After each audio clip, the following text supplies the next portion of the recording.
Hey guys, welcome back to the channel. Today, I've got something seriously creepy to share with you, 2 real-life stories that'll make you double-check your locks at night. We're diving into the intruder in the parents' house and the night with Uncle Pete. Tales straight from people who lived through some seriously unsettling stuff in old, eerie houses. Trust me, you're gonna want to stick around for this. If you're new here, hit that subscribe button right now so you don't miss out on more spooky stories like these. Give this video a thumbs up if you're ready to get freaked out. And don't forget to tap that bell icon so you're the first to know when I drop something new. All right, let's get into it. Grab a blanket, turn off the lights, and let's see what went down in these haunted houses. Story 1. The intruder in the parents' house. I'd been living in the downstairs apartment of my parents' house for a few months now, trying to save some cash while still having my own space. It's a sweet setup separate from the upstairs with my own side entrance, a tiny kitchen, a bedroom, bathroom, and even a laundry room. There's this lockable door that connects my place to the upstairs. And honestly, I don't use it much unless I need something from my parents' fridge. The house itself is old, like 70 years old, with creaky wooden floors and these narrow windows that always seem to let in a draft. The paint's peeling in spots outside, and the whole place has this worn-out vibe, especially upstairs where the walls are covered in faded wallpaper. Last weekend, my folks were out of town, so I figured it'd be the perfect time to have my buddies Anthony and Jay over. We were stoked to watch the hockey game, blast some music, and just chill without worrying about keeping it down. I left that upstairs door unlocked so we could grab beers from the big fridge whenever we wanted. It felt good to have the run of the place, you know?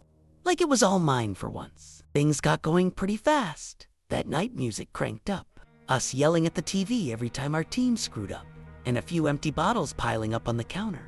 Anthony and Jay were sprawled out on my massive downstairs couch, laughing about some dumb joke, while I was just happy to have company.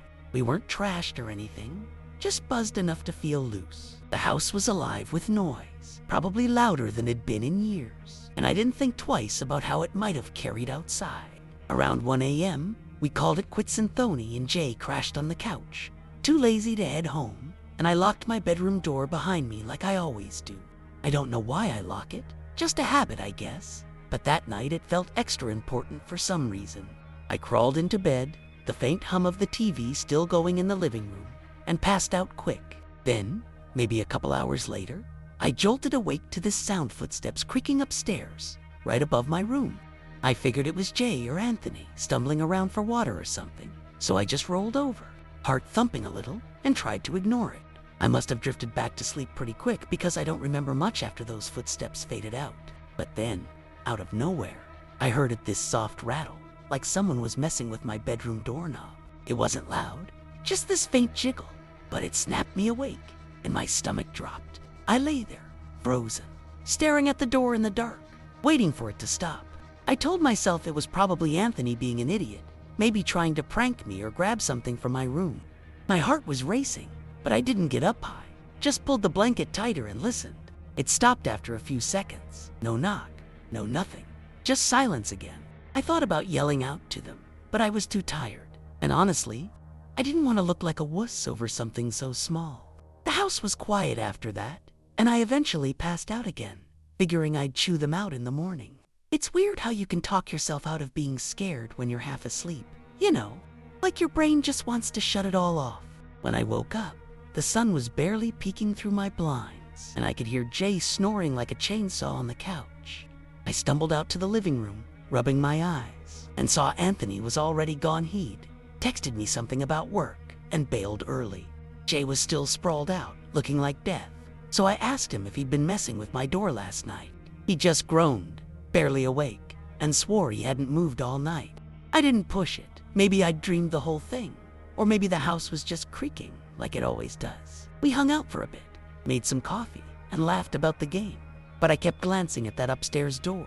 It was still unlocked, swinging a little from the draft, and I couldn't shake this weird feeling. The day went by normal enough. Jay left around noon, and I was alone again, just me in the house. I locked the upstairs door finally, but I didn't think much of it beyond that. I mean, it's just an old house, right? Nothing to freak out over. By the time night rolled around, I was feeling pretty settled again, just me, some leftovers, and the TV on low. I'd locked everything up tight, Even double-checked the side entrance, because that weird vibe from earlier was still nagging at me. The house was quiet now, too quiet almost, and every little sound made me twitch like the hum of the fridge or the wind rattling those old windows. I was stretched out on the couch, scrolling my phone, when I heard it again, a creak from upstairs, sharp and deliberate, like someone stepping on that one squeaky board in the kitchen. My chest tightened, and I sat up fast, listening hard. It wasn't the wind. I knew that much this was heavier, slower, like actual footsteps. I told myself it was nothing, just the house settling or whatever excuse people use. But then it happened again, a little closer, maybe near the top of the stairs. My mouth went dry, and I just stared at that locked door, waiting. I didn't move, didn't breathe, just sat there like an idiot, hoping it'd stop. It didn't stop, though it got worse. After a few minutes of silence, I heard this faint thump, then another, like something shifting up there. My mind was racing, trying to figure out what it could be. Maybe an animal got in, a raccoon or something? But then the doorknob to my bedroom rattled again, harder this time, like someone was really trying to turn it. I'd moved to my bed by then, door locked, lights off, and I swear my heart was pounding so loud I thought they'd hear it. I grabbed my phone, hands shaking, and texted Jay first, asking if he'd come back for some reason. He replied right away, "Nah, I'm home," and I could feel the panic creeping up my throat. I texted my parents next, even though they were hours away, and they said no one should be there. Then, as I'm sitting there, clutching my phone, I heard a light knock on my bedroom door. Just 3 little taps. I almost dropped my phone, my whole body going cold, because there was no way that was normal. I wasn't imagining this. I just sat there on my bed, staring at that door, my breath all shallow and quick, like I couldn't get enough air. Those 3 little knocks were still echoing in my head, and I kept telling myself it was nothing, maybe a pipe or the house playing tricks, but deep down, I knew better.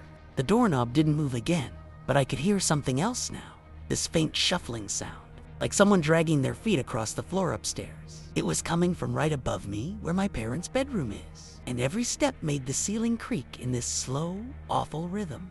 I pulled my knees up to my chest, clutching my phone so tight my fingers hurt, and I started scrolling through my contacts, trying to think who could get here fast. But it was late, like 2 a.m., and I didn't want to sound crazy calling someone over for weird noises. Still, my gut was screaming at me that something was wrong, really wrong. I kept glancing at the window, wondering if I should just climb out and run, but the idea of moving felt impossible. Then it got quiet again, and that was almost worse, like whatever was up there was waiting, listening, just like I was. I grabbed this old baseball bat I keep under my bed, some left over from high school, and held it tight, even though my hands were sweaty and shaking. I didn't know what I'd do with it, but it made me feel less helpless. You know, I kept staring at the door, waiting for that knob to turn again, and my mind was going wild, picturing some creep standing there, just inches away, on the other side. I tried to calm down, telling myself I was overreacting, but then I heard this low scrape, like something heavy being dragged across the floor upstairs. It wasn't fast, just this slow, deliberate sound that made my skin crawl. I couldn't take it anymore. I slid off the bed, crouched low, and crept over to the corner of my room, bat in hand.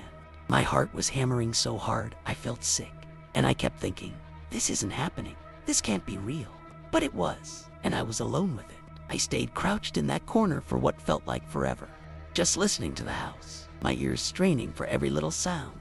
The dragging stopped, but now there was this faint tapping like fingernails on wood coming from upstairs, over and over, like someone was pacing and brushing against the walls. My bedroom's right under my parents' room, and I knew that old headboard up there could make a sound like that if it shifted, but this was too steady, too alive. I kept picturing something or someone up there, wandering around in the dark, maybe looking for me. My phone was still in my hand, screen dimmed, and I was too scared to even unlock it at first, like the light might give me away.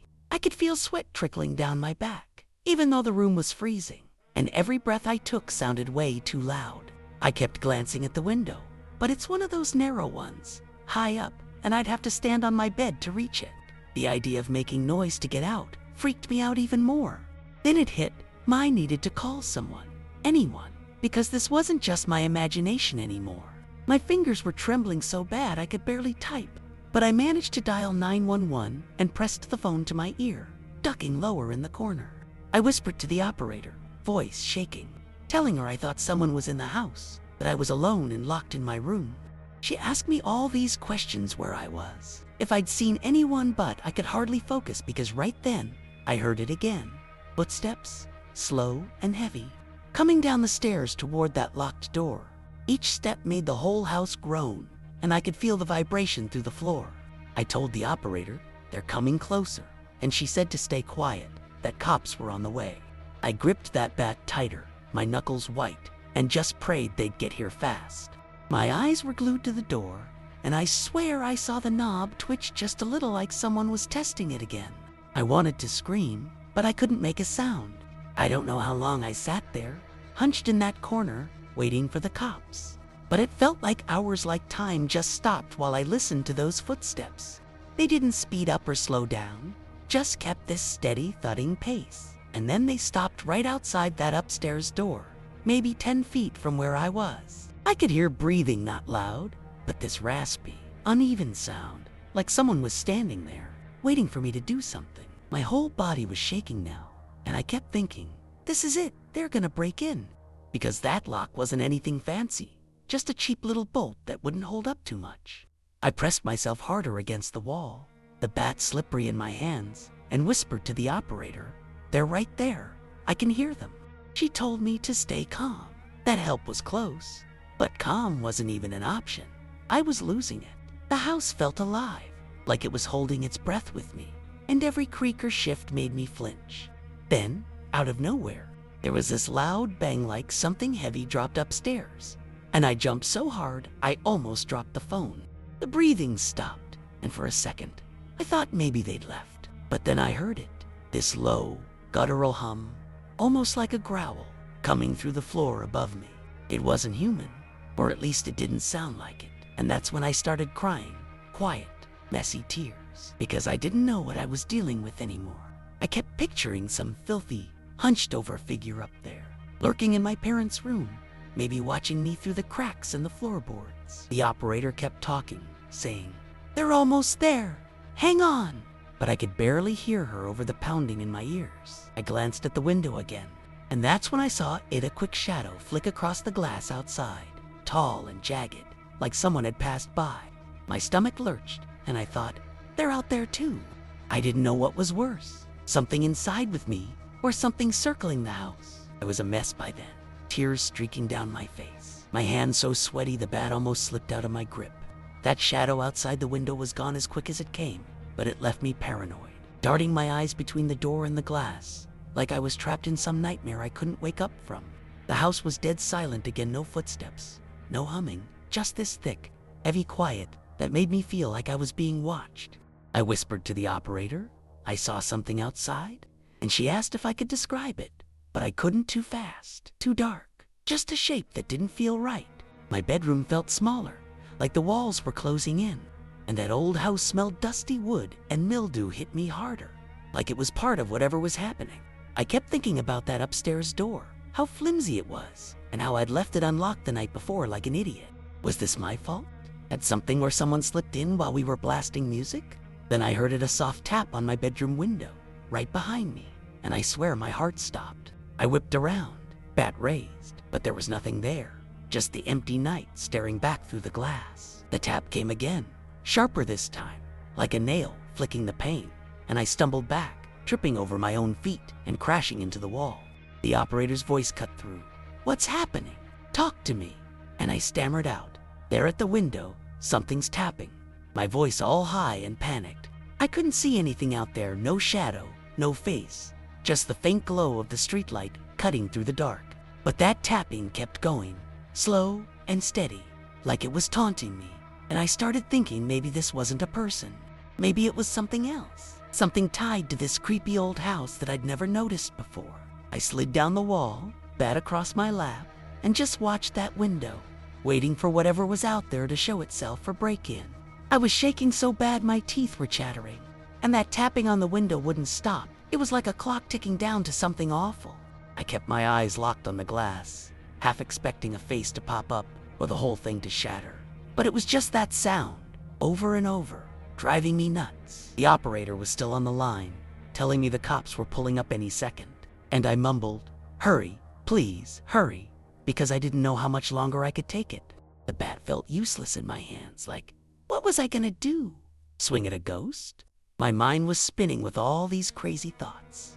Maybe this house was hiding something all along, something my parents never told me about. The air felt thick, like I couldn't breathe right, and that mildew smell was stronger now, almost choking me.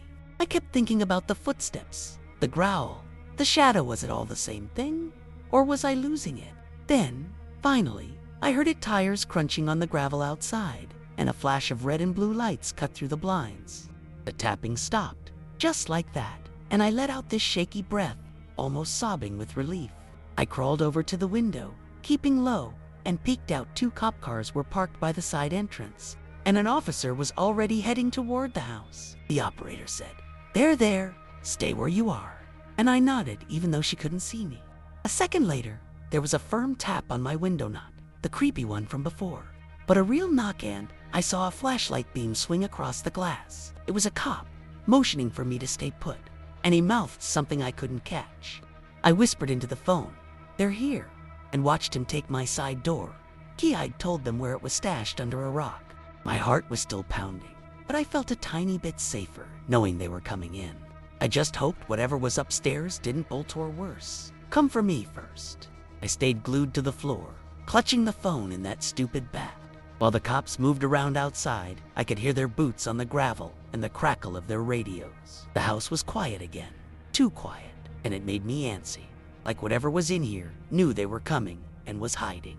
I kept my eyes on the bedroom door, waiting for that knob to turn or something to slam against it, but nothing happened. The operator was still on, asking if I was okay, and I mumbled, "Yeah, I think so," even though I was anything but. My legs were numb from crouching so long, and my shirt was soaked with sweat, sticking to me like a second skin. I heard the side door creak open, my door, and footsteps coming into the downstairs, steady and loud, not like the sneaky ones from before. It was the cops. I knew it, but my body still tensed up, ready for anything. I whispered, "They're inside," and she told me to hang tight. They'd check everything. Then I heard them, upstairs, boots thumping on the old floorboards, voices calling out, "Police, anyone here?" It was muffled through the ceiling, but it made my stomach twist, because I knew something was up there, waiting. The footsteps spread out, like they were searching room by room, and I just sat there, barely breathing, listening for any sign of trouble. My parents' bedroom was right above me, and I kept thinking about that dragging sound. That growl, was it still there? Then, all of a sudden, there was this loud shout, one of the cops yelling, "Get down, now!" and a heavy thud, like something hit the floor hard. I flinched, dropping the bat, and my heart shot into my throat. I could hear scuffling, more yelling, and then this awful, ragged scream. Not a cop, something else, something furious. The operator asked, "What's going on?" And I stammered, "They found something. I don't know." The whole house shook with those sounds, and I just pressed myself into the corner, terrified of what they'd dragged out. The noise upstairs didn't stop. More shouts, boots stomping, and that scream turning into this low, angry muttering I could barely make out. It was shaking so hard I could hear my own teeth clicking, and the operator kept saying, "Stay calm, they've got it under control." But it didn't feel like that, not even close. I could picture it all happening right above me, in my parents' room, where I'd heard those footsteps and that dragging sound. The ceiling creaked like it was gonna cave in, and I kept waiting for something to burst through that locked door, even with the cops there. My phone was slippery in my hand, and I almost hung up by accident, but I couldn't. Her voice was the only thing keeping me from totally losing it. I whispered, "What's happening up there?" Like she'd know, and she just said, "They're handling it. You're safe." Safe? I didn't feel safe. I felt like a sitting duck, stuck in this creepy old house with whatever they were fighting. Then it got quieter, just some muffled voices, and the sound of something being dragged across the floor again. But this time it was the cops, I could tell. I heard one of them say, "Cuff him, watch his hands," and my brain clicked. He wasn't a thing, he was a person, a real guy, up there this whole time. My stomach flipped, and I felt sick, thinking about how close he'd been, rattling my doorknob, tapping my window. The footsteps started coming down the stairs, slower now, and I could hear this heavy breathing, not mine, not the cops, but his. I peeked out my blinds, just a tiny crack, and saw them outside, 2 officers hauling this tall, filthy dude toward the patrol car. He was all hunched over, hair matted and wild, clothes torn and covered in dirt, like he'd been living rough for years. His eyes locked on my window for a second, and I swear he glared right at me, pure hate, like I'd ruined his night. I dropped the blinds fast, heart hammering, and just sat there, trying to process it. I couldn't move from that spot. Even after I saw them shove him into the back of the cop car, my legs were like jelly, and my head was spinning with everything that just happened. The operator was still on the line, asking if I could come out now, but I couldn't answer right away. I just kept replaying that glare he gave me, those wild eyes cutting through the dark. One of the cops tapped on my window again, flashlight beams swinging across my room, and said, "It's clear. You're okay. Come on out." I grabbed the bat anyway, unlocked my bedroom door with shaky hands, and stepped into the downstairs, half expecting something else to jump out at me. The air felt different, still heavy, but less like something was lurking. The side door was wide open, letting in the cold night breeze, and I could see the cops milling around outside, talking into their radios. I took a deep breath, trying to steady myself, and walked out to meet them, my heart still pounding like crazy. The officer who tapped my window met me at the door. He was this big guy with a tired face, and he asked if I was all right, like I'd just tripped or something, not like I'd been hiding from some creep all night. I nodded, barely, and asked, "Who was he?"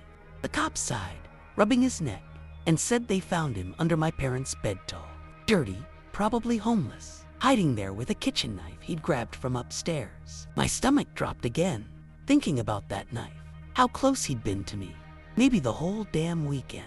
They figured he slipped in through the front door when it was unlocked. During the game, Anthony and Jay were too loud. I was too careless, and he just walked right in.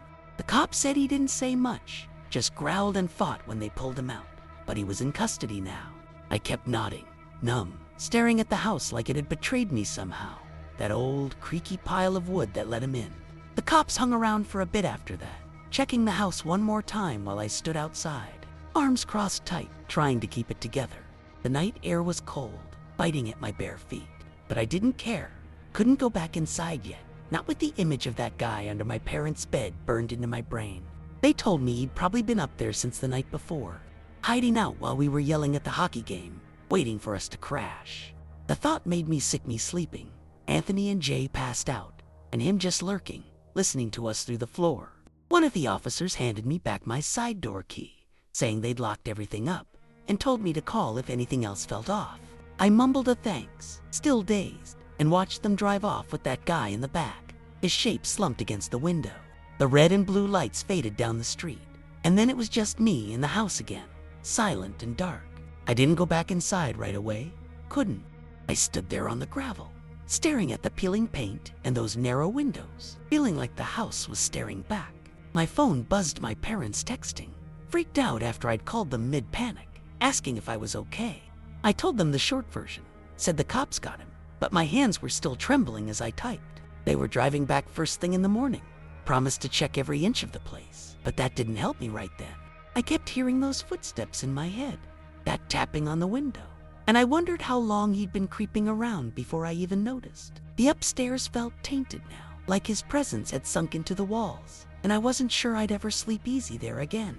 Eventually, I forced myself to walk back in, locking every door twice, and sat on the couch with the bat next to me, lights on, just waiting for morning. Sitting on that couch, with every light blazing, I couldn't shake the feeling that the house wasn't mine anymore, like it let something in, and didn't care what it did to me. The bat stayed right by my side, my fingers brushing it every few minutes, just to feel something solid.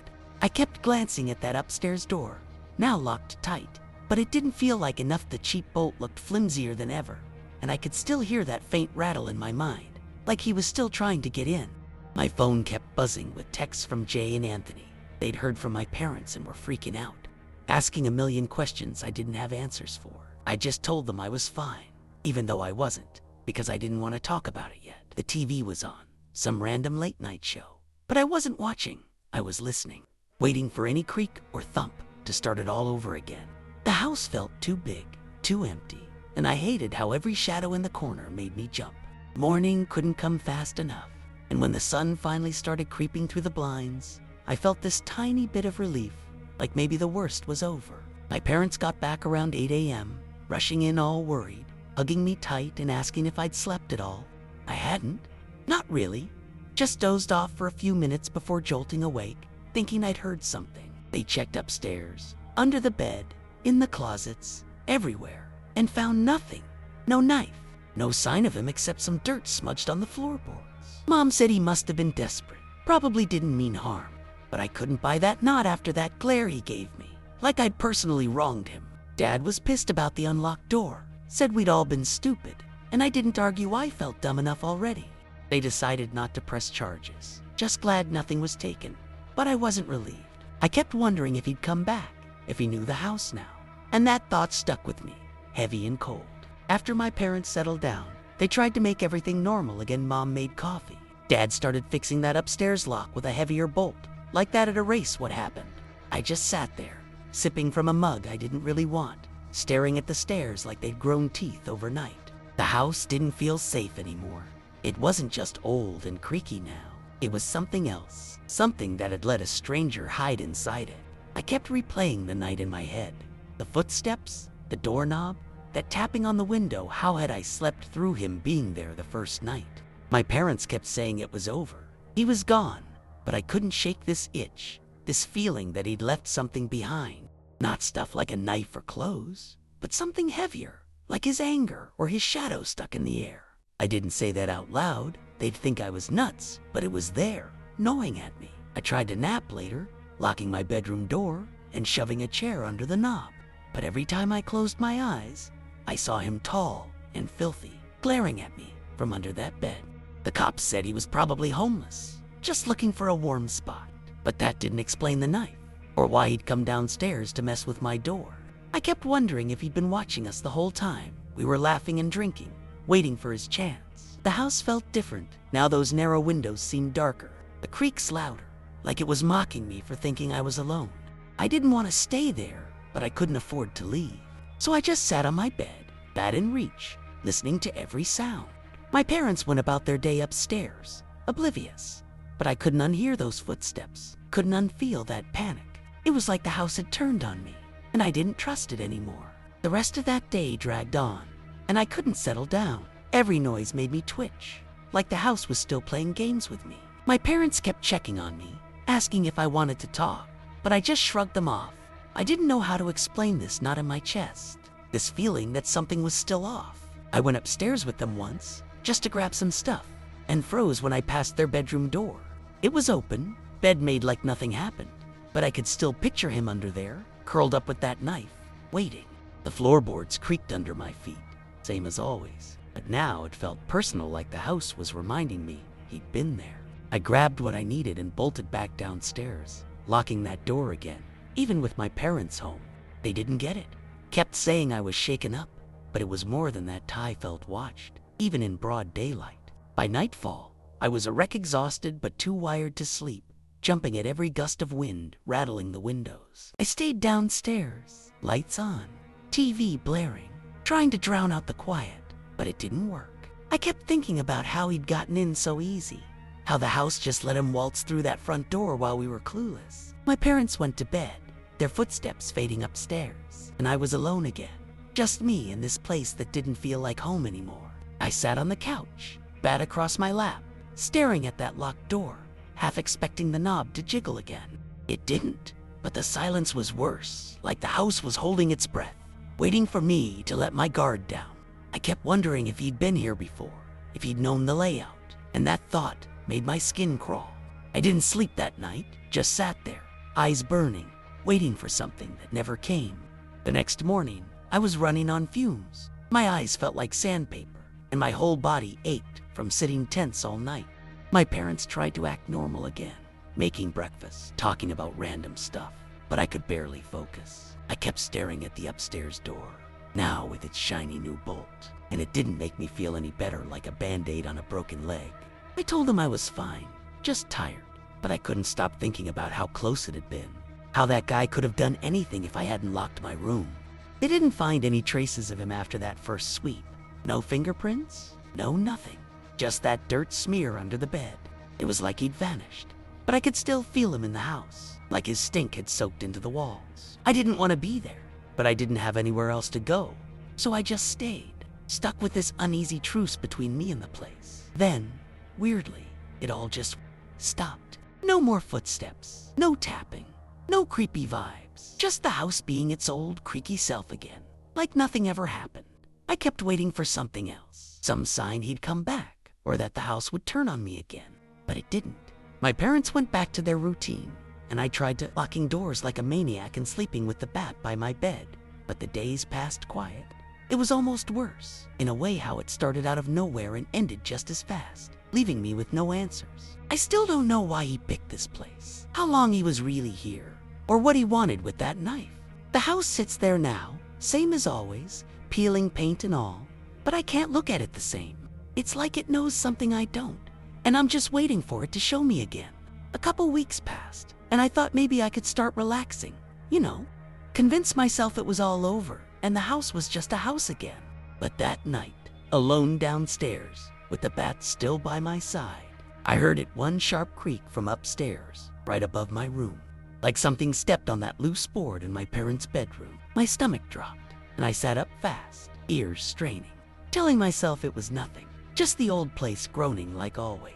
Then it came again, slower this time, a deliberate thud-thud moving toward the stairs, and I swear I felt the air get colder, that musty smell hitting me hard like it was seeping through the walls. I grabbed the bat, hands sweaty, and stared at that locked door, waiting for the knob to jiggle or those 3 little knocks to start.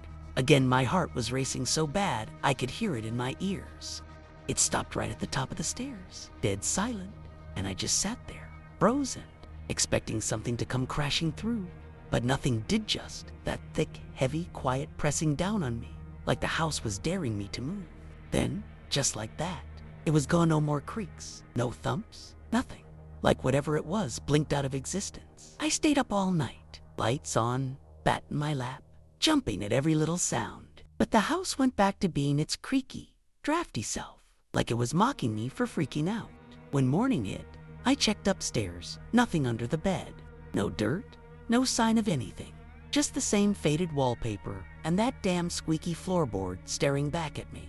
My parents think I'm still shaken up from the guy, and maybe I am, but this felt bigger, like the house itself was messing with me, letting me know it could start up any time.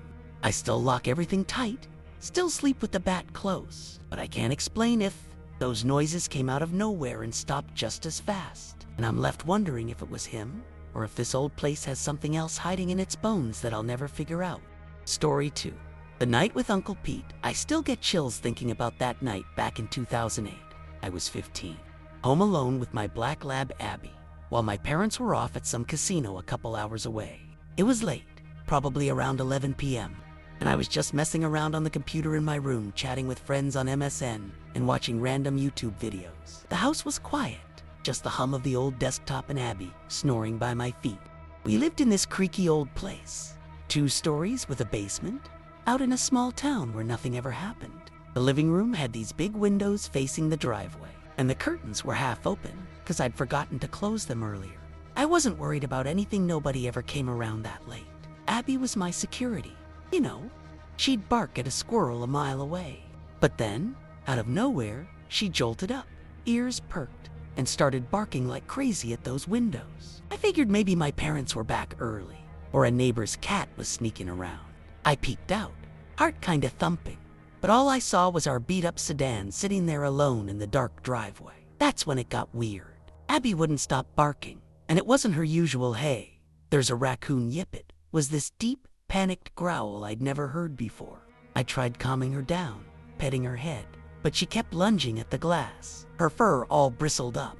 I turned off the computer screen so I could see outside better. But there was nothing, just the empty yard and the wind rustling the trees a little. Then I heard it, this faint tapping, like knuckles on wood, coming from the living room door. My stomach dropped. That door was this heavy thing with chipped white paint right off the driveway, and it hadn't been opened in forever because the lock was rusty. I stood there frozen, staring down the hall from my room, telling myself it was just the house settling or something. But Abby bolted toward it, barking so loud it echoed, and the tapping got faster. Tap, tap, plike. Someone was testing if it'd give. I grabbed a baseball bat from my closet, hands shaking, and crept toward the hall. I kept whispering her name, trying to get her to come back, but she wouldn't budge. Then the noise stopped, and for a second, I thought maybe I'd imagined it. The silence didn't last long. Just as I was about to turn back to my room, Abby's head whipped toward the side door, this flimsy thing off the kitchen that led to the backyard. It was all weathered wood, with a cracked little window at the top, and I swear I saw something move behind it, like a shadow shifting real quick. Then came the rustling, this scratchy sound like someone dragging their nails across it. My heart was pounding so hard I could feel it in my throat, and I gripped that bat tighter, telling myself it was just the wind or a branch. But Abby wasn't buying it.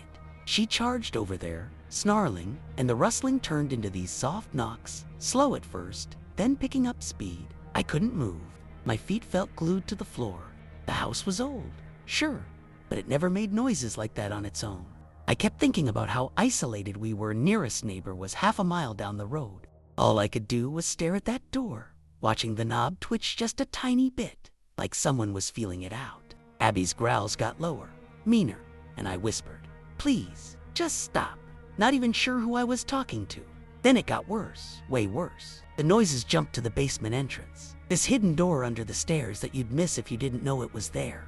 It was this ugly thing, painted the same faded beige as the walls, with a rusted bolt lock that barely worked. I hadn't even thought about it till I heard this heavy thump, like someone kicked it hard from the other side. Abby lost it, racing down the stairs before I could grab her, and I stumbled after her, bat dragging on the carpet. The air down there was cold, musty, like wet dirt, and the single bulb flickered when I flipped the switch. She was at that door, paws scratching the floor, barking so loud it hurt my ears. The thumping kept going, boom, boom, boom, like whatever was out there wanted in bad. I got close enough to see the door shake a little with each hit, and I swear I heard this low, muffled grunt, almost human, but not quite. My whole body went numb, and all I could think was that nobody knew where that outside basement hatch even was, unless they'd been in the house before. I couldn't breathe. Right, my chest was all tight, and my hands were sweaty around that bat. Abby's growling was the only thing keeping me from losing it completely. But then the thumping stopped, just like that. The silence hit me harder than the noise did. It was thick, heavy, like the house was holding its breath. I stared at that basement door, waiting for anything to happen. But all I could hear was Abby panting and my own heartbeat hammering in my ears. I inched closer, dumb as it sounds, and pressed my ear against the wood. It was cold, damp almost, and I thought I heard this faint scraping, like something dragging away outside. My mind was racing. Maybe it was a stray dog, a raccoon, something normal, but Abby's hackles were still up, and she wouldn't take her eyes off that door. I bolted the lock, this little rusty thing that barely clicked into place, and grabbed her collar to pull her back upstairs. The whole way up, I kept looking over my shoulder, half expecting that door to fly open. I didn't know what was out there, but it felt wrong, like it wasn't just some animal messing around. Back upstairs, I locked the interior basement door, this solid oak, one my dad put in years ago, and dragged a chair under the knob for good measure. The house felt different now, like it wasn't mine anymore. Those big living room windows seemed too exposed, the shadows outside too dark. Abby stayed close, but she was still on edge, pacing between the kitchen and the hall, whining every few seconds. I grabbed the cordless phone from the counter and ran to my parents' room, locking that door too. Their closet was this cramped space with sliding doors, stuffed with old coats and boxers, and I shoved myself in there with Abby. I had my dad's hunting rifle from the shelf, didn't even know if it was loaded, but it felt better than the bat. My hands were shaking so bad I could barely hold the phone. And I kept thinking, just call 911, just do it. But part of me was scared they'd think I was crazy, hearing things. Abby pressed against me, her fur warm but trembling, and I kept whispering to her, "It's okay, girl," even though I didn't believe it. The house was dead quiet again, and that scared me more than anything. Sitting in that closet, I couldn't stop staring at the phone, my thumb hovering over the 9. The air in there smelled like mothballs and my mom's perfume, but it didn't feel safe. It felt like a trap. Abby's whining had turned into this low, steady growl again, her ears twitching like she could hear something I couldn't. I kept telling myself it was over, that whatever was out there had given up. But then I heard this faint creak from the hallway, like a floorboard giving under weight. Our house was old, yeah, but I knew every noise it made, and that wasn't normal. My mouth went dry, and I clutched the rifle tighter, resting it across my lap. I didn't dare move, didn't even breathe too loud, just listened as hard as I could. The creak came again, closer this time, right outside my parents' bedroom door. Abby's growl got louder, and I shushed her, terrified whatever was out there would hear us. My mind was screaming at me to call someone, anyone, but my fingers wouldn't move. I was paralyzed, stuck imagining what could be creeping through my house. Then the front door rattled like someone was turning the knob, slow and deliberate. My heart stopped. That door was all the way across the house, by the living room, this big wooden thing with a stained glass panel my mom loved. I'd locked it before my parents left. I was sure of it. But now it was making this awful groaning sound, like it was being pushed against. Abby shot up, barking so loud it echoed in the tiny closet, and I dropped the phone trying to hold her back. I could hear the hinges creaking now, that slow grind of metal on metal, and my brain just shut down. I couldn't tell if it was real or if I was losing it. I grabbed the rifle and aimed it at the closet door, my hands shaking so bad I probably couldn't have hit anything. All I could think was that something was inside now. Something had gotten past all those locks. The rattling stopped, and I heard footsteps, heavy, uneven ones coming from the living room. They weren't loud, but they were there, thudding soft on the carpet, and I swear I felt the air get colder, like the house itself was reacting. Abby was going nuts, clawing at the closet door, and I just sat there, waiting for whatever was coming. Those footsteps were the worst part. They didn't rush, didn't hesitate, just kept coming, slow and steady. Like whoever it was knew exactly where to go. I could picture them moving past the couch, that ugly green thing my dad refused to replace, and toward the hallway. The carpet muffled the sound, but every step made my stomach twist tighter. Abby was snarling now, her teeth bared, and I had to wrap my arm around her neck to keep her from busting out of the closet. I kept the rifle up, barrel pointed at the thin wooden slats, but my arms were shaking so bad I could barely hold it steady. The phone was on the floor by my knee, screen still glowing, and I wanted to grab it, but I couldn't look away from the door. The steps stopped right outside the bedroom, dead silence again, and I held my breath, waiting for the knob to turn. I could almost feel something standing there, just on the other side of the wall, and my skin crawled like it was trying to peel off. Abby went quiet too, her growl dying in her throat, and that scared me more than her barking ever did. Then I heard a voice, low and rough, mumbling something I couldn't make out. It came from the hallway, right where those steps had stopped, and it wasn't loud, but it cut through the silence like a knife. My whole body locked up. I didn't know if it was a word or just a sound, but it didn't sound right, didn't sound human enough. Abby whimpered, pressing back against me, and I could feel her shaking through her fur. I wanted to scream, to yell at whatever it was to go away, but my throat was so tight I could barely swallow. The closet felt smaller now, the walls closing in, and that smell of mothballs was choking me. The mumbling stopped, and for a second, I thought maybe it was gone. Maybe I'd imagined it. But then the bedroom door creaked, just a little, like someone was pushing it open real slow. I bit my lip so hard I tasted blood, trying not to make a sound, and aimed the rifle at the closet door again. My mind was a mess, flipping between it's a burglar and it's something worse. But either way, I was trapped. The creak got louder, and I knew that door was opening. I could feel it in my bones. That creak stretched out forever, like the door was being opened inch by inch just to mess with me. I could hear the old hinges whining, this high-pitched squeak that made my teeth hurt, and I kept picturing that hallway beyond it, the faded wallpaper, the crooked picture frames, all leading back to the living room. Abby was dead still now, her body pressed so hard against me I could feel her heartbeat racing. I didn't dare move, didn't even blink, just stared at those closet slats, waiting for a shadow to pass by. My hands were slick with sweat, slipping on the rifle, and I kept thinking, if it gets in here, what do I do? The air felt wrong, thick, heavy, like it was pushing down on me, and I swear I smelled something new. This faint whiff of cigarettes and damp clothes, like someone had been standing out in the cold too long. It wasn't my parents. They didn't smoke, and they wouldn't sneak around their own house. My brain was screaming that this was real, that something was in here with me, and I couldn't shake it. Then the floor creaked again, right inside the bedroom this time, maybe 5 feet from the closet. It was slow, deliberate, like someone taking their time, and I could hear this faint shuffle, like boots dragging on the carpet. My chest was burning. I'd forgotten to breathe in. I sucked in a shaky gulp of air, trying not to whimper. Abby's ears flattened, and she let out this tiny, scared whine that broke my heart. I wanted to tell her it was okay, but I couldn't lie to her. Not now.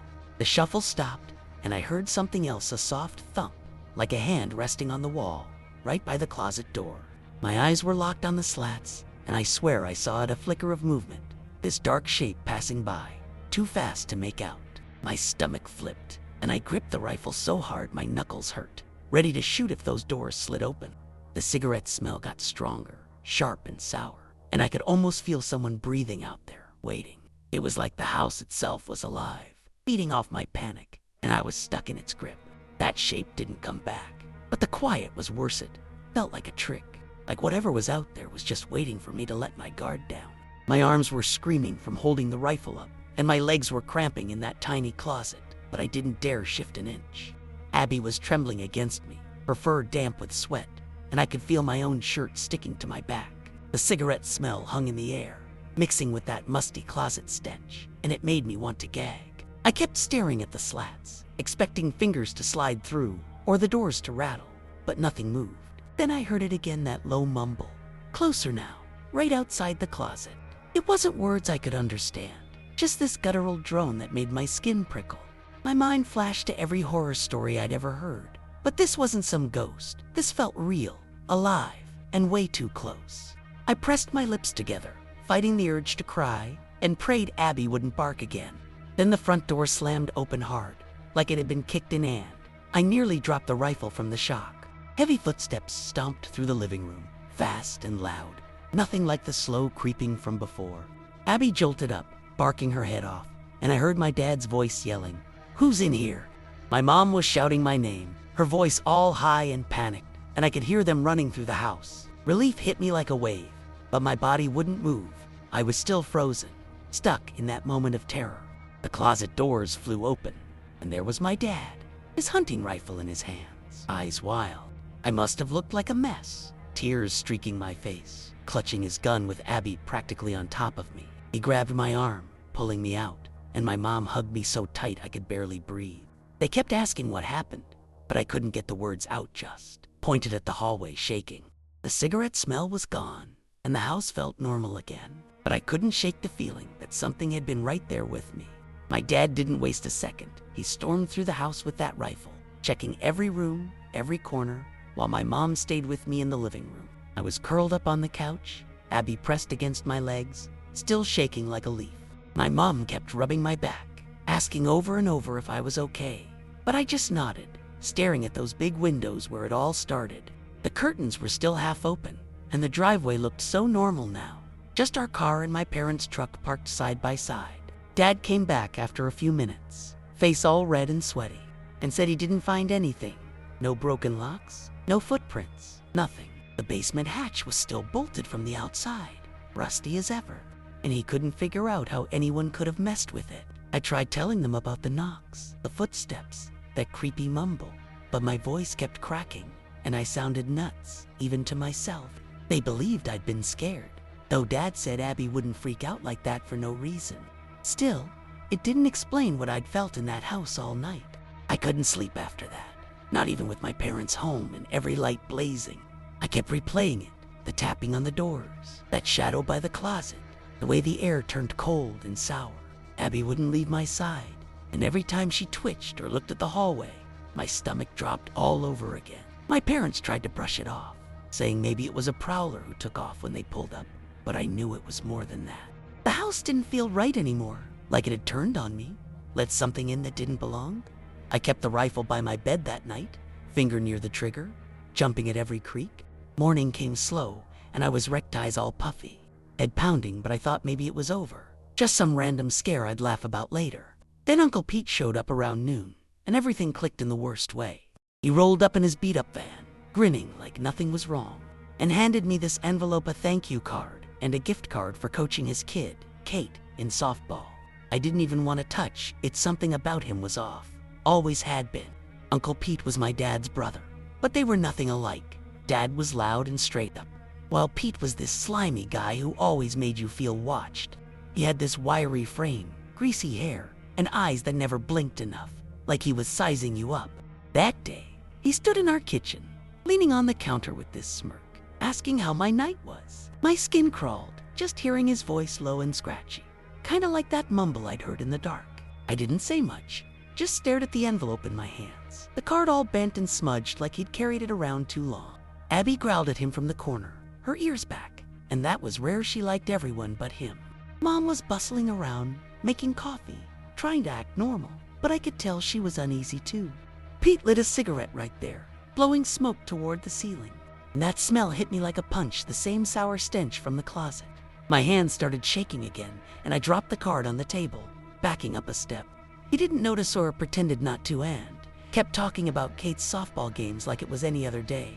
Then he said it, casual as anything. "Oh yeah, stopped by last night, but nobody was home." My dad froze mid-sip of his coffee, and I felt the room tilt. I blurted out, "What time?" before I could stop myself, and Pete shrugged, flicking ash into the sink. "Late, maybe 11 or so. Wanted to drop that off." He nodded at the card like it made perfect sense. But my blood ran cold. 11 was when Abby started barking. When the knocking started, Dad's face went dark, and he slammed his mug down, stepping toward Pete. "You were here last night, messing around my house." His voice was shaking, not just mad but scared too. Pete laughed it off, this nervous chuckle, saying he just knocked and left when no one answered. But I knew better. Those noises weren't one quick knock and go. Abby's growling got louder, and Mom grabbed my arm, pulling me toward her. Pete's smirk faded a little, and he stubbed out his cigarette, muttering something about no big deal. But it was a big deal. Everything about him being here lined up to perfect, and it made me sick. Dad wasn't buying Pete's story, not for a second. He got right up in his face, pointing a finger at him and yelled, "You don't sneak around my house at night, Pete. What the hell were you doing?" The kitchen felt smaller with them squaring off, the air all thick with tension and that leftover cigarette stink. Pete raised his hands, playing innocent, but his eyes darted to me for a split second, and I swear there was something mean in them, like he knew exactly how scared I'd been. I clutched Abby's collar, keeping her close, her growls vibrating through my hand. Mom was behind me now, whispering for Dad to calm down, but he was too far gone. His neck was all red, veins popping out. Pete kept saying he didn't do anything wrong, just stopped by.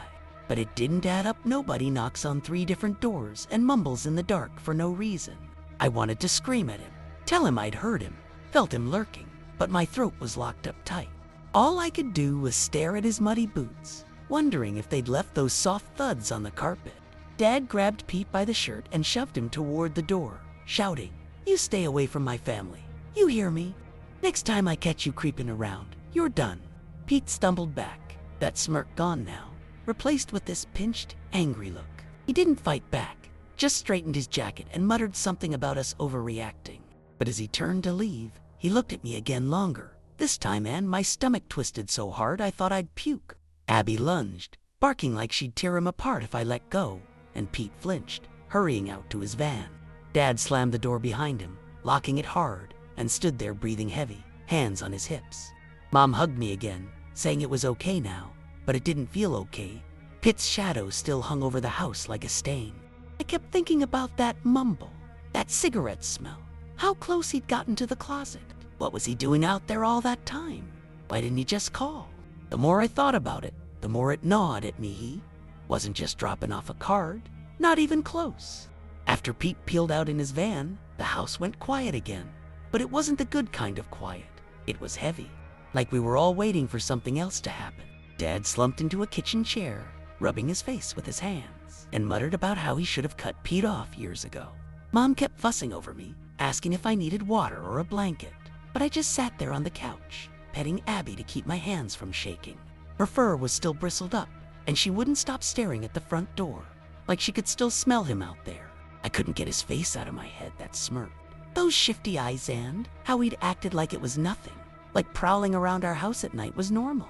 Dad said he'd call the cops if Pete ever came back, and I could tell he meant it.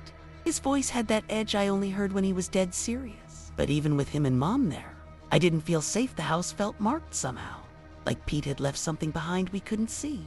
That afternoon, I told them everything. Again, every knock, every creak. The way Abby freaked out, and they listened. This time, really listened. Dad went back to check the doors, even the basement hatch, but still found nothing. No scratches, no mud, no proof Pete had been anywhere but the driveway. It drove me nuts. How could he have been so close, made all that noise, and not left a trace? Mom said maybe I'd exaggerated some of it because I was scared, But Abby's reaction backed me up. She didn't overreact to nothing. I kept picturing him out there, tapping on the doors, testing the locks, maybe even peeking through the windows. Why'd he stick around so long? What was he planning? I couldn't shake the feeling that if Abby hadn't gone berserk, he might have found a way in. Dad told me to forget it, that Pete was just a creep who got spooked off. But I saw the worry in his eyes. He didn't believe it was that simple either. We never saw Pete again after that. Dad made sure of it, and I was glad, but it didn't erase what happened. Even with Pete gone, the house didn't feel like home anymore. It was like it had turned into something else that night, something I didn't trust. I'd walk by those living room windows and get this chill, expecting to see his van idling out there or hear that tapping start up again. Abby stuck to me like glue after that, sleeping at the foot of my bed every night, and I was grateful she was the only thing that made me feel halfway safe. But even with her there, I'd lie awake, listening to the house creak and groan, wondering if it was just the wind or something more. That basement door under the stairs got to me the most. I'd avoided taking the long way around to the kitchen just so I wouldn't have to pass it. The memory of those thumps, that low grunt, stuck in my head, and I couldn't shake the idea that Pete had been down there, messing with something he shouldn't have. It didn't make sense, but nothing about that night did. I kept asking myself why he'd come so late, why he didn't just leave the card in the mailbox like a normal person. The worst part was not knowing what he really wanted, dropping off a card at 11 p.m. That's not a favor, that's something else. I'd catch myself staring at that thank you card on the kitchen counter. Mom hadn't thrown it out yet and made my skin crawl, like it was proof he'd been inside my life, not just my house. I'd growl at it sometimes, like she knew it was tied to him, and I'd shove it in a drawer just to stop feeling his eyes on me. Dad said Pete was always a narcissist, always had to make everything about him, but this felt darker than that creepier. I'd sit there petting Abby, trying to piece it together, but it always ended the same. Me wondering what would have happened if my parents hadn't come home when they did.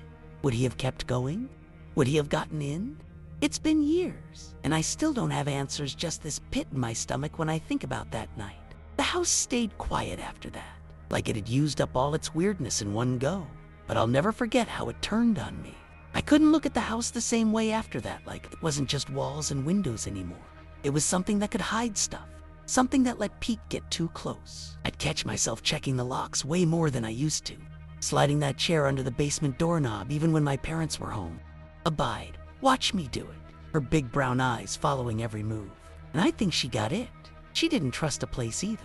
The living room got to me the most. Those big windows felt like eyes now, staring back at me, and I'd yank the curtains shut the second it got dark. I kept expecting to hear that tapping again, or see Pete's shadow out there, even though Dad swore he'd never let him near us again. It was stupid, but I couldn't help it. The fear stuck to me like damp clothes, cold and clingy.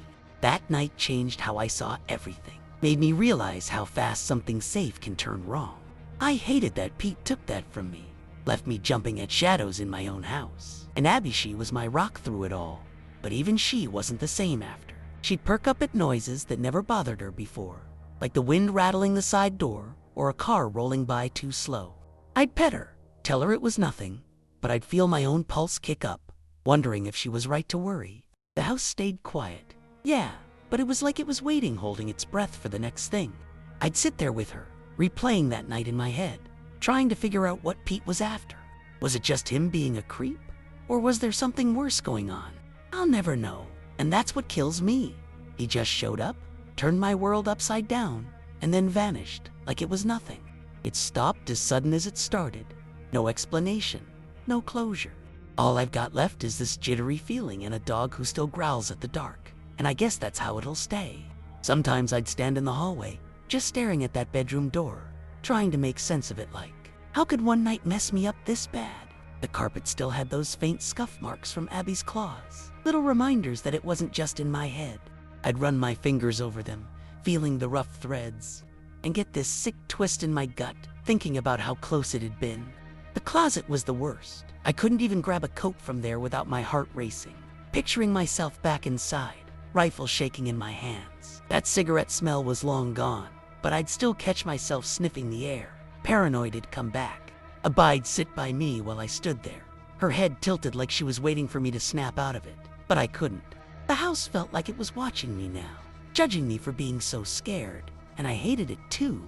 Hated how it turned into this thing I had to tiptoe around. Pete didn't just scare me that night, he broke something, left me stuck in this loop of what-ifs that wouldn't quit. Nights were the hardest, every sound was him again. Every shadow was that flicker I saw through the slats. I'd lie in bed, Abby curled up by my feet, and stare at the ceiling, listening to the house settle. The wind would knock a branch against the roof, and I'd bolt upright, grabbing the bat I kept under my pillow now. My parents didn't get it. They'd say I was fine, that Pete was gone, but they didn't hear what I heard, didn't feel that weight in the air. Abby did. Though she'd lift her head, ears perked, and I'd whisper to her, "You hear it too, huh?" It was like we were stuck in this together, waiting for the other shoe to drop. The quiet wasn't peace anymore. It was a tease, a fake out before something worse. I kept thinking about how Pete just walked away, how he never explained himself, and it ate at me why'd he picked that night. What was he really after? The house didn't answer, just sat there, silent and smug, like it knew more than I ever would. I started avoiding the basement altogether after. That didn't care if I needed something down there. I'd rather go without than face that door again. It was still that same faded beige, blending into the wall, but now it looked wrong, like it was hiding something on purpose. I'd catch Abby sniffing around the stairs sometimes, her nose twitching, and I'd call her back quick, scared she'd paw at it and stir up whatever was left. The thumps I'd heard that night stuck with me every time I closed my eyes. I could feel them vibrating through the floor again.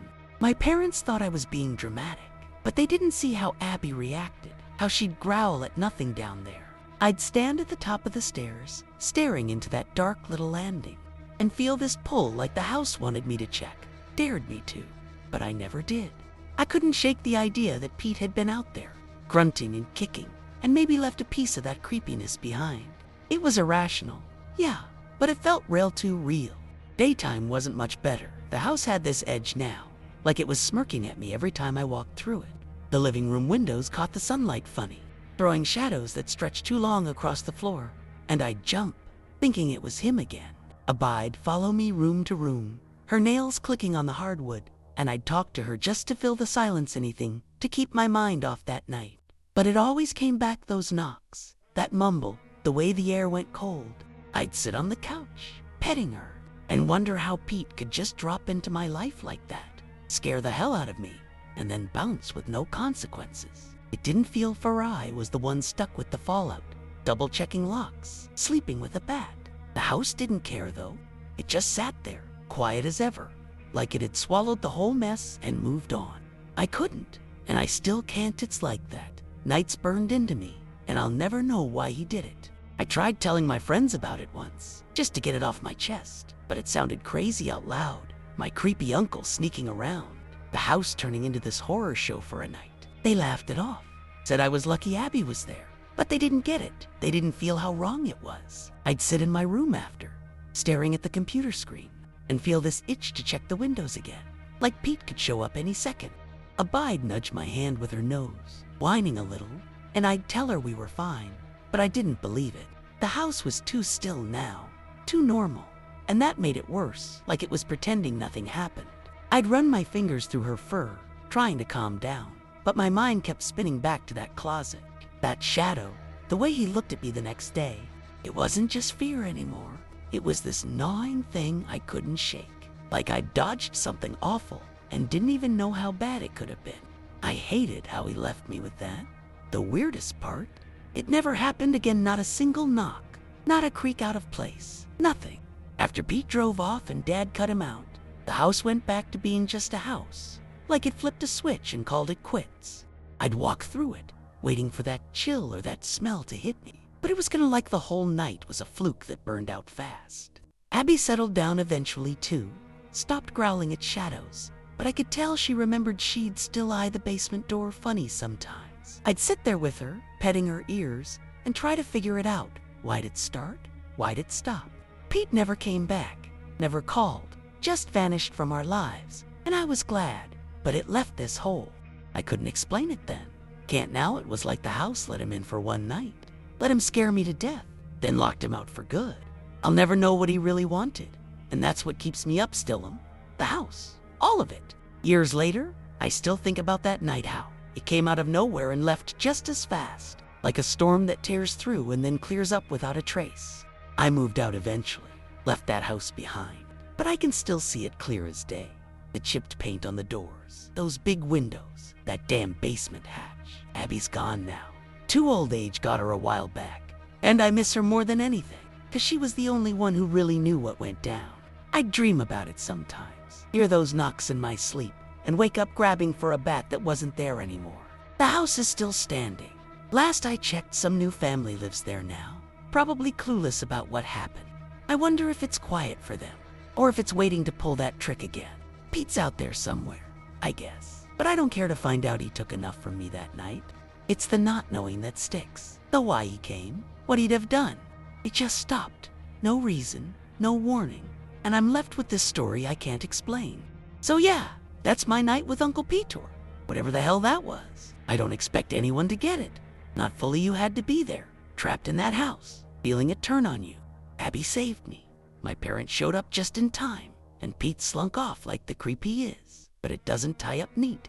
I've told it here, 'cause I needed to get it out. Maybe see if anyone else has a house that flipped like that, or an uncle who'd pull something so messed up. It's been over a decade, and I still check my locks twice. Still jump at late night noises. Still smell that cigarette stink in my nightmares. The house went quiet after, like it was done playing its game. And I'm grateful God knows I couldn't take more. But I'll never understand it. Not really. It started. It scared me to death, and it ended, just like that. No answers, no closure. Just me and this memory I can't shake. Guess that's how it stays.